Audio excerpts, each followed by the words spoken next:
Guys, আমরা আমাদের জীবনের প্রায় অনেকগুলো সময় মানুষকে নিয়ে চিন্তা করে কাটিয়ে দিই।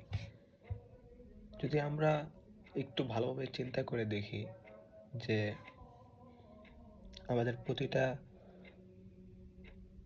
ডিসিশন, প্রতিটা পদক্ষেপে মানুষের ডাইরেক্টলি অথবা ইনডাইরেক্টলি যাদের ব্যাপারে আমাদের চিন্তা করার কোনো প্রয়োজন নেই এবং তারা আমাদের লাইফে মোর দ্যান ইনাফ কোনো ভ্যালিউ তারা রাখে না, তাদেরকে নিয়েই আমাদের ডিসিশনস, আমাদের কথাবার্তা, আমাদের আচরণ, আমাদের ফিলিংস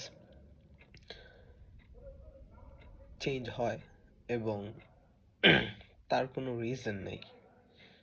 সো আমাদের ডিসিশন অনেকগুলাই তারা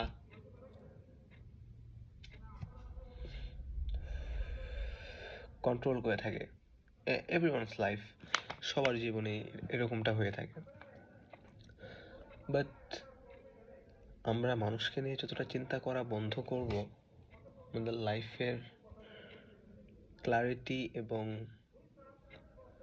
নিজের পিসের জন্য যে বিষয়গুলা, ওইগুলা আমাদের বেশি কাজ করবে।